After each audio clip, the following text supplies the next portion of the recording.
Hey guys, and welcome to a Let's Play of Firewatch. Now this game just came out, and I read an article about it and Game Informer, and since then I've been, looking forward to playing it because it seems like an awesome game. I mean, just by this title page or whatever opening, it looks nice. It looks very nice, and it's a small team. This is their first game, so let's just start it up. So, new game, empty game. Let's start it up, guys.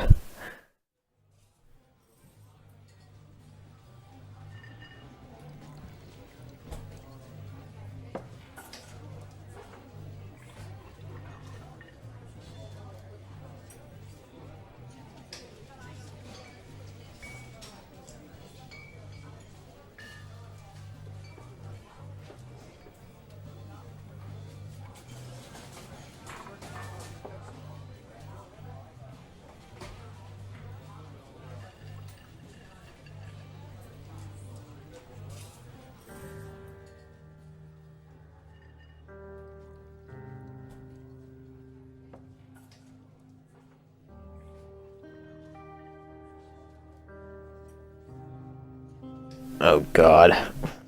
You are drunk. So, what's your, major? You're pretty. We're gonna not be a creeper. You slur the word major and it smells like course. You give an awkward smile. Evolutionary biology, she says, and I'm a professor. Cool, you reply. What's yours, she asks. She sniffs the air. Toxicology. Was that a burn, you ask? She says, definitely. Worried she hurt your feelings, she asks if you want to split a cheeseburger. Wow. That's all it takes. A friggin' cheeseburger and you're together like that, dude. That's all it takes to win a man's heart. I'm sorry I hurt your feeling. Here's a cheeseburger. This looks cool. Backpack. Alright, let's get our backpack on. Yep. I have to say this looks pretty nice. I like this. Yeah, I'm just checking everything out. I don't have any gear. Let's get in.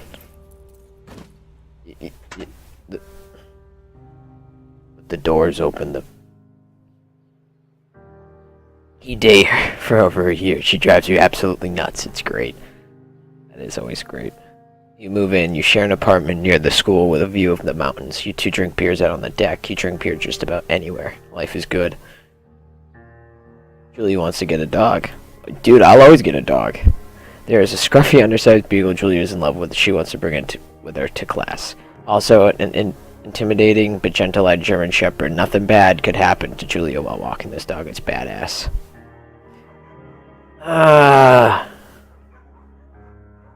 That's tough because I love German Shepherds. But she likes the beagle.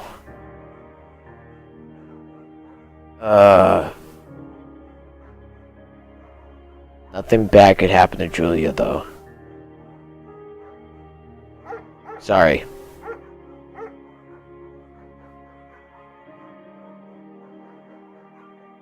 Okay, good. Mayhem is an excellent dog. He loves wrestling with you in the park and goes with Julia on her runs. Even though he's too big to bring to school, Julia loves him all the same. Mayhem is a friend, child, and pet all enrolled into one. Talk out on the deck. It's summer, 9:30 p.m., and the heat still radiates off from the high desert. What do you think about kids? She asks. Kids? They're not very smart or good at much. I'm saying if you and I have some, a couple little idiots. That'd be good. In that case, we should probably get married. Yeah, I would like that, you say. These kids are going to be screwed up enough. It's probably for the best that their parents are hitched. You say she's absolutely right. I like these, like, couple, dude.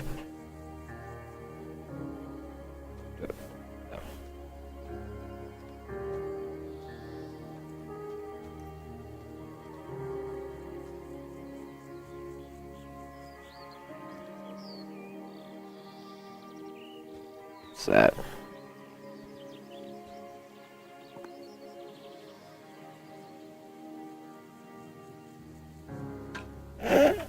Oh. Examine.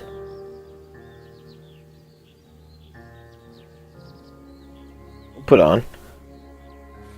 My hat now.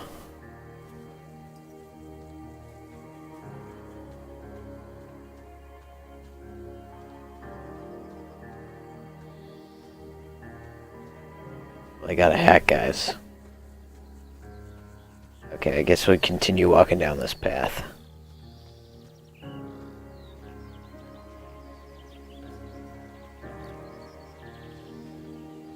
I love the noises. Oh, it's getting dark.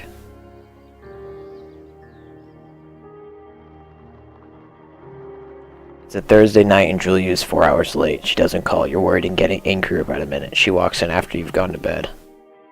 She's not quite drunk, but she's clearly been having a fun time. You fight when she gets between the sheets. You get mad. You ignore her.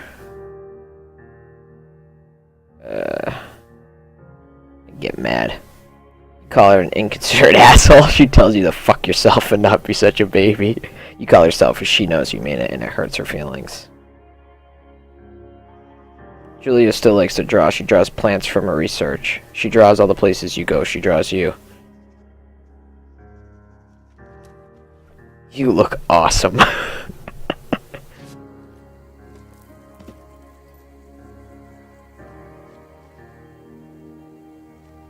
The heck? Alright. Wow. The colors. Like a pinky orange. I like it.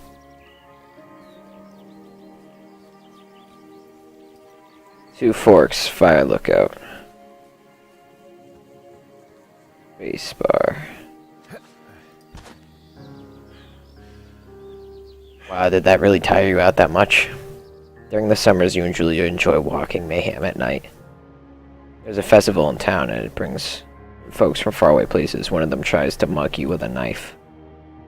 Mayhem runs away. Moo, fuck, dog, Julia yells. She gets flustered and has trouble speaking when she is stressed. You confront the attacker. You scare him away. You beat his goddamn face in. We're beating his goddamn face in! Your arm gets cut up, but you beat the guy to a pulp. You don't feel very tough. You cry your eyes out before the cops show up. Julie asks to take a different path from that day forward. You say, okay, you don't want to go that way either. From then on, you walk by the river. That's scary. Plans to have kids get waylaid by work. Julie gets offered a job at Yale. Yale's in Connecticut, 2,000 miles away. It's a great job, associate department chair. She wants to move. You absolutely do not.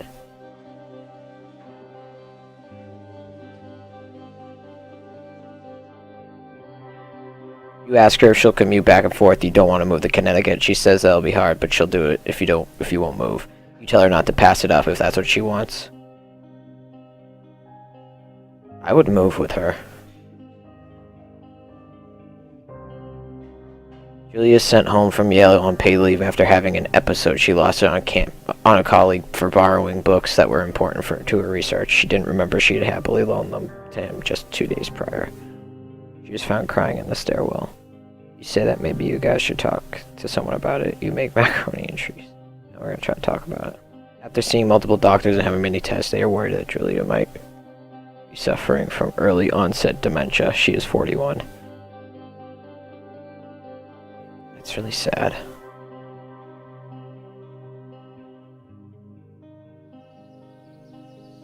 That's really sad.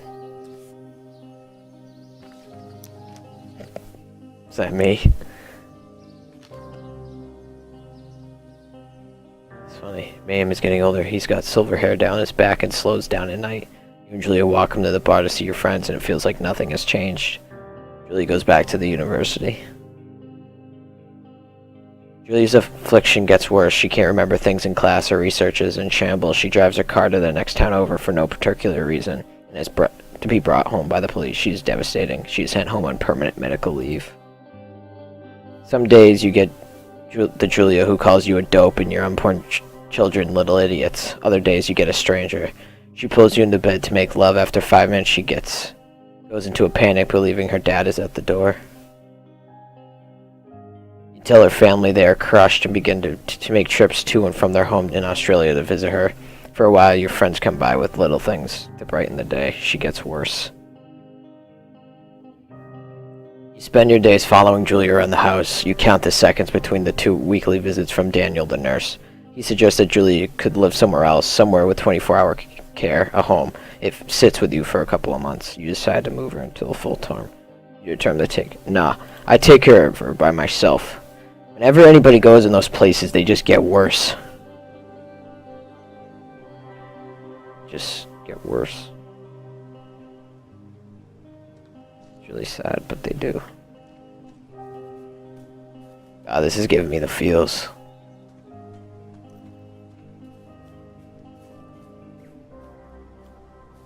My family member of mine had dementia.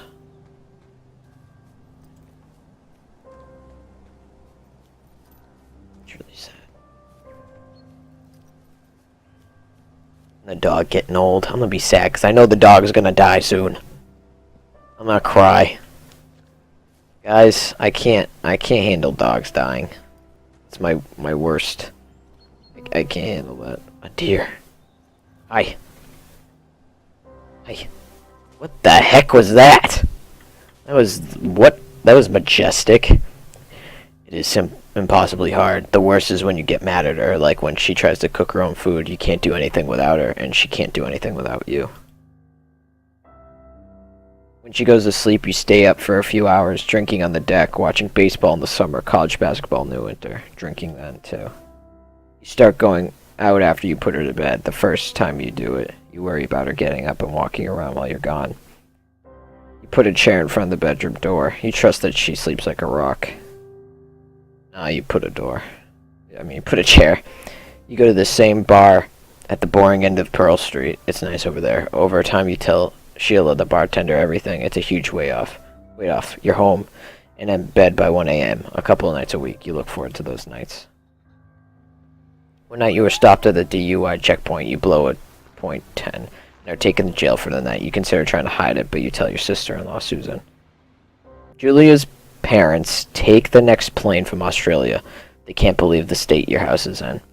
Then they tell you Julia's coming to live with them. You don't argue. You say you'll visit soon. A few weeks go by. Summer is coming, and you see an ad in the paper for a job. You take it.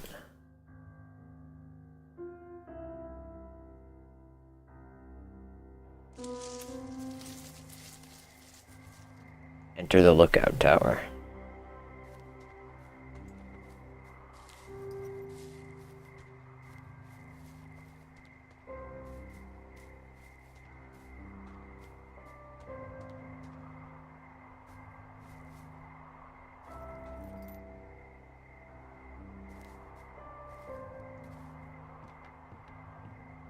It's so cool looking. This looks so nice. My outhouse. A generator. Look at this, guys. This is beautiful. It's another tower.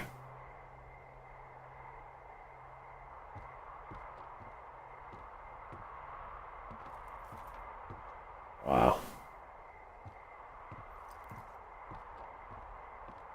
Hold on. I'm gonna go check around.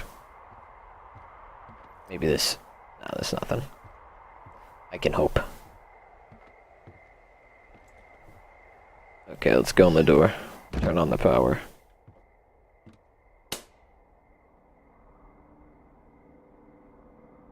Hello, Two Forks Tower.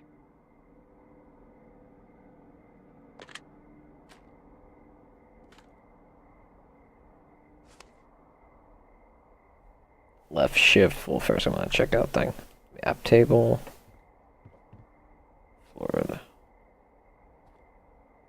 Blankets.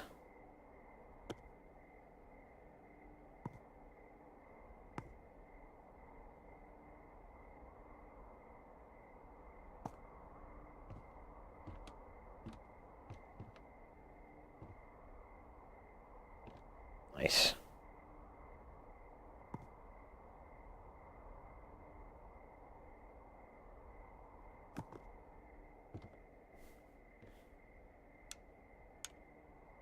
Left shift. Hello? Hello? Whoever this is? It's Henry, right? Yeah. I'm Delilah. Yeah, that's what the guy said on the phone. So what's wrong with you? Excuse me? People take this job to get away from something. So what's wrong? What's wrong with you? It's a great idea. Go ahead. Look, I just hiked for 2 days, so I don't really follow whatever it is you're doing right now. You take a stab at what's wrong with me. Fine, then can I sleep forever?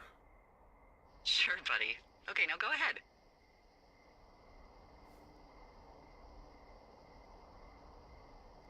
Okay, you're probably just rebelling against a mom who wishes you had given her grandkids, by the sound of your voice, at least 15 years ago.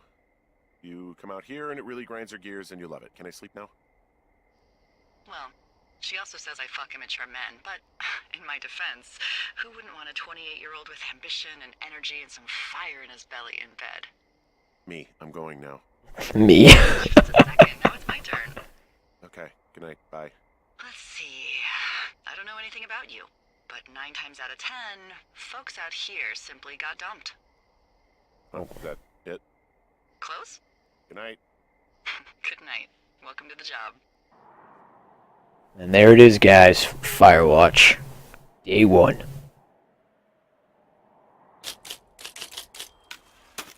Good morning, Henry. Well, I guess good afternoon. You probably slept like a rock. Anyway, there's still a few hours of daylight to get some work in. I can see you at your desk, so call me when you're ready.